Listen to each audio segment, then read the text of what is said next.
কেমন আছো বন্ধুরা? আজ তোমাদের নতুন গল্প শোনাব। সবুজে ঘেরা এক ছোট্ট গ্রাম। গ্রামের চারপাশে ধান ক্ষেত, সরু মাটি রাস্তা আর দূরে ঘন অরণ্যের বিস্তার। এই গ্রামে বাস করত টুনা আর টুনি। টুনা ছিল বছর দশেকের এক চঞ্চল ছেলে। ভোরবেলা উঠে সে ছুটে যেত মাঠে, পাখি তাড়াত, গাছে চড়ত আর খালের ধালে মাছ ধরত। তার চোখে ছিল দুষ্টুমি আর কৌতূহলের ঝিলিক। অন্যদিকে টুনি ছিল টুনার থেকে 2 বছর ছোট। শান্ত স্বভাবের হলেও তার মাথায় সবসময় অদ্ভুত অদ্ভুত চিন্তা ঘুরত। তাদের বাবা ছিলেন কৃষক আর মা সংসার সামলাতেন। অভাব অভিযোগ থাকলেও পরিবারে ভালোবাসার কোনো কমতি ছিল না। প্রতিদিন সন্ধ্যায় মা টুনাটুনিকে বসিয়ে পুরনো দিনের গল্প শোনাতেন। তবে এই গ্রামের মানুষদের একটা ভয় সবসময় ঘিরে রাখত। জঙ্গলের দিককার অদ্ভুত শব্দ। কখনো রাতের বেলা শোনা যেত ভয়ার্ত ডানা ঝাপটানোর আওয়াজ, কখনো কাকের ডাকের মতো কিছু। কেউ বিশ্বাস করত ওটা শুধু বনের পাখিদের ডানা ঝাপটানো, আবার কেউ বলতো ওটা হলো দানব কাকের আগমনী সুর। টুনাটুনি যখনই গল্প শুনত তাদের চোখ গোল হয়ে যেত। ভয়ের সঙ্গে সঙ্গে মনে হতো যদি সত্যি দানব কাক থাকে তবে সে দেখতে কেমন। গ্রামে এক বৃদ্ধ ছিলেন, নাম ফকিরচাঁদ দাদু। তিনি প্রায় ৮০ বছরের বৃদ্ধ। গ্রামের ছেলেমেয়েরা তাকে ঘিরে গল্প শুনতে ভালোবাসত। একদিন বিকেলে টুনাটুনি তাদের বন্ধুদের নিয়ে ফকিরচাঁদের উঠোনে গেল। দাদু হুকো টানছিলেন। টুনি জিজ্ঞাস করল, দাদু, দানব কাকের গল্পটা বলো না। দাদু হেসে বললেন, শোনো তবে, অনেক বছর আগে এই জঙ্গলের ভেতরে এক সাধু থাকতেন। তিনি ছিলেন অসাধারণ শক্তিশালী। কিন্তু একদিন এক অভিশাপে তার প্রিয় কাক দানব রূপে পরিণত হয়। সেই কাক বিশাল আকার ধারণ করে, চোখ দুটি লাল অগ্নিশিখার মতো, আর ডানার ঝাপটায় যেন ঝড় উঠে যায়। রাত হলে সে শিশুদের ধরে নিয়ে যেত, কেউ আর ফিরে আসত না। সবাই থম মেরে শুনছিল। টুনার বুক ধড়ফড় করছিল। টুনি মৃদু কণ্ঠে বলল, তাহলে কি দানব কাক এখনো বেঁচে আছে? ফকিরচাঁদ দাদু গম্ভীর হয়ে উত্তর দিলেন, কে জানে, তবে গ্রামবাসীরা বলে মাঝে মাঝে ওই কাককে আবারও দেখা যায় জঙ্গলের গভীরে, আর তার পালক যার হাতে যায় সে হয়ে ওঠে অশুভ শক্তির অধিকারী। এই কথা শুনে টুনার চোখে ঝিলিক দেখা দিল। সে ভেতরে ভেতরে ঠিক করল একদিন সে অবশ্যই ওই রহস্যের খোঁজ করবেই। একদিন দুপুরে টুনার টুনি খেলার ছলে জঙ্গলের কিনারায় চলে গেল। হঠাৎই টুনি কিছু চকচক করতে দেখল। তারা কাছে গিয়ে দেখে এক বিশাল কালো পালক পড়ে আছে। কিন্তু এটা ছিল অদ্ভুত পালক।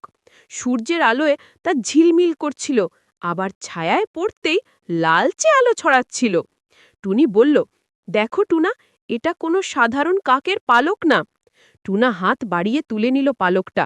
মুহূর্তেই চারপাশের বাতাস ভারী হয়ে উঠল, যেন অদৃশ্য কিছু তাদের উপর নজর রাখছে। সেদিন সন্ধ্যায় গ্রামের লোকেরা টুনার হাতে পালক দেখে আঁতকে উঠল। হায় আল্লাহ, এই যে দানব কাকের পালক! কেউ চিৎকার করল, কেউ আবার টুনাটুনিকে দোষারোপ করতে লাগল। ফকিরচাঁদ দাদু গভীর নিঃশ্বাস ফেলে বললেন, বাচ্চারা, এই পালক খেলা করার জিনিস নয়, এ অশুভ শক্তির প্রতীক। এখন হয়তো দানব কাক জেগে উঠবে। গ্রামের ওপর নেমে এলো অদ্ভুত এক ভীতি, আর টুনাটুনির জীবনে শুরু হলো এক অনিশ্চিত যাত্রা, দানব কাকের বিরুদ্ধে এক দুঃসাহসিক অভিযান। সেই রাতটা ছিল ভয়ঙ্কর। গ্রাম জুড়ে অদ্ভুত স্রোতের মতো ভয়ের ছায়া নেমে এসেছে। শিশুরা কেঁদে উঠছে, কুকুরেরা ঘেউ ঘেউ করছে, আর দূর থেকে শোনা যাচ্ছে কাকের মতো চিৎকার। টুনি আঁকড়ে ধরে বলল, দাদা, তুমি পালকটা রেখে দাও না, আমার ভয় লাগছে। টুনা সাহসী ভঙ্গিতে উত্তর দিল, ভয় পেলে চলবে না টুনি, হয়তো এই পালকই আমাদের সত্যিটা দেখাবে। ঠিক তখনই গ্রামের প্রান্তে বসবাসকারী এক বৃদ্ধ হাজির হলেন। তার নাম ছিল আব্দুল কাশিম হুজুর। সবাই তাকে একটু রহস্যময় মানুষ বলতো, কারণ তিনি সবসময় একা থাকতেন আর মাঝে মধ্যে অদ্ভুত কথা বলতেন। হুজুর ধীরে ধীরে এগিয়ে এসে বললেন, এই পালক সহজ কিছু নয় বাচ্চারা, তোমরা জানো এ হলো দানব কাকের শক্তির উৎস। যে এটি ধরে রাখবে সে কাকের দৃষ্টি আকর্ষণ করবে। টুনি কেঁপে উঠে বলল, তাহলে এখন কি হবে? হুজুর গম্ভীর স্বরে বললেন, দানব কাক সত্যিই আছে। সে শতাব্দীর পর শতাব্দী ধরে এই জঙ্গলের অভিশাপ হয়ে বেঁচে আছে। একসময় তার বিরুদ্ধে যারা লড়াই করেছিলেন সবাই ব্যর্থ হয়েছেন, কিন্তু এখন তোমাদের হাতে পালক এসেছে, মানে নিয়তির ইঙ্গিত আছে। হয়তো এই লড়াইটা তোমাদেরই করতে হবে। টুনা থম মেরে দাঁড়িয়ে গেল, তার ছোট্ট বুকেও যেন সাহসের ঝড় বইতে লাগল। কিছুদিন পর এক অদ্ভুত রাত নেমে এলো। আকাশ মেঘে ঢেকে গেছে, চাঁদের আলো নেই। হঠাৎ গ্রাম কেঁপে উঠল দানব কাকের ডানার শব্দে। ধপ ধপ ধপ, প্রতিটি ঝাপটায় যেন ঝড় বয়ে যাচ্ছে। মানুষ দৌড়াদৌড়ি করছে, গরু বাছুর আতঙ্কে ছুটছে। হঠাৎ এক শিশু নিখোঁজ হয়ে গেল। গ্রামে চিৎকার শুরু হলো, দানব কাক, দানব কাক এসেছে। টুনি কেঁদে ফেলল, দাদা, এবার তো কিছু একটা করতে হবে, না হলে সবাই ধ্বংস হয়ে যাবে। টুনা দাঁত কামড়ে বলল, আমরা বসে থাকতে পারি না টুনি, আসো আমরা তার আস্তানা খুঁজে বের করব। তারা দুজন একে অপরের হাত শক্ত করে ধরল। ভয়ে বুক কাঁপলেও মনে মনে প্রতিজ্ঞা করল তারা দানব কাককে হারাবেই। অন্ধকার রাতেই তারা জঙ্গলের দিকে রওনা দিল। গাছপালা হাওয়ায় দুলছে, আর মাঝে মাঝে শোনা যাচ্ছে ভৌতিক শব্দ। হঠাৎ টুনি গাছের গুড়িতে আঁকা এক অদ্ভুত চিহ্ন দেখতে পেল। চিহ্নটি ছিল কাকের মতো, তবে লাল রঙে আঁকা। টুনি বলল, এই দিকেই হবে দাদা। তারা এগোতে এগোতে এক গুহার সামনে এসে পৌঁছল। গুহার ভেতর থেকে ঠান্ডা বাতাস আসছিল, যেন মৃত্যুর শীতলতা। গুহার ভেতরে ঢুকতেই তারা দেখল অসংখ্য পালক ছড়িয়ে আছে, দেয়ালে আঁকিবুকি, আর মাঝখানে ঝুলছে এক অদ্ভুত লালচে পাথর, আর তার চারপাশে বাঁধা আছে কয়েকজন শিশু। টুনি চিৎকার করে ফেলল, ওরা তো আমাদের গ্রামের বাচ্চারা। ঠিক তখনই অন্ধকার কেঁপে উঠল, বিশাল আকারের ছায়া সামনে এলো। এটা কোনো সাধারণ কাক নয়, ডানার বিস্তার বিশাল, চোখ দুটো জলজলে লাল, ঠোঁট যেন লোহার মতো শক্ত। দানব কাক ভয়ঙ্কর শব্দে ডাকল, কাঁ কাঁ। সেই ডাক কানে গিয়ে বিজল যেন বজ্রপাত। টুনা কাঁপলেও পিছু হটল না, সেই চিৎকার করে বলল, তুই যাই হো, আমাদের গ্রামের কাউকে নিয়ে যেতে পারবি না। দানব কাক ভয়ঙ্কর গর্জন করে ঝাঁপিয়ে পড়ল। তার ডানার ঝাপটায় গুহার দেয়াল কাঁপতে লাগল। টুনা দ্রুত পাশে সরে গিয়ে পালকটা সামনে ধরল। অবিশ্বাস্য, পালকটা লাল আলো ছড়াতে শুরু করল। দানব কাক ব্যথায় চিৎকার করল, যেন ওই আলো তার জন্য বিষ। টুনি তখন হুজুরের শেখানো একটি দোয়া মনে করে পড়তে লাগল। তার কণ্ঠস্বর গুহা জুড়ে প্রতিধ্বনিত হল। ধীরে ধীরে বাঁধা শিশুরা কাঁপতে কাঁপতে জেগে উঠল। দানব কাক ক্রুদ্ধ হয়ে বলল, তোমরা ভাবছ আমাকে হারাতে পারবে? আমি অমর। টুনা সাহসের সঙ্গে বলল, না, তুই অমর না, সত্য আর ভালোবাসা চিরকাল অমর। সেই মুহূর্তে টুনা টুনি দুজন মিলে পালকটা লাল পাথরের দিকে ছুঁড়ে দিল। পালক আর পাথর একসঙ্গে লেগে প্রচণ্ড আলো বেরোল।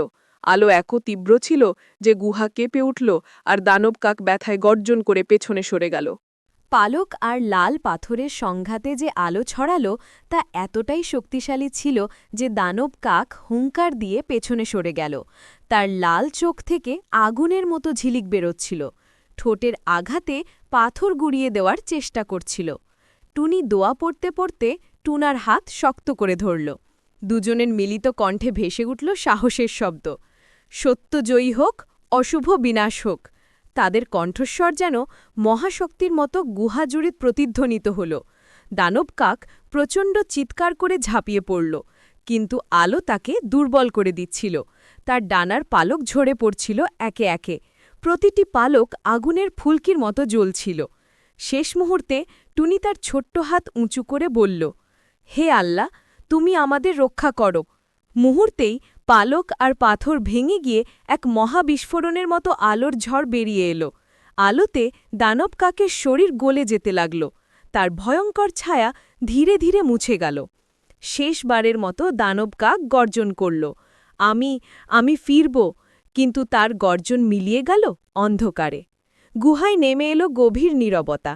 যেই আলো থেমে গেল, বন্দি শিশুরা মুক্ত হয়ে পড়ল। তারা কান্না জুড়ে দিল, আবার হাসিতেও ভরে উঠল। টুনি তাদের কোলে নিল, টুনা হাত বাড়িয়ে সবাইকে বের হতে সাহায্য করল। গ্রামের পথে ফিরতেই মানুষ দৌড়ে এসে জড়ো হল। কেউ কেঁদে ফেলল আনন্দে, কেউ চিৎকার করে বলল, টুনা টুনি আমাদের বাঁচিয়েছে।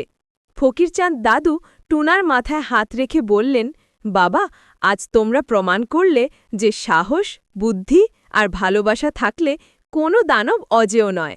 গ্রাম জুড়ে উৎসব শুরু হলো, মানুষ মিষ্টি বিতরণ করল, গানে নাচে মেতে উঠল। টুনাটুনি হয়ে উঠল সবার চোখে নায়ক।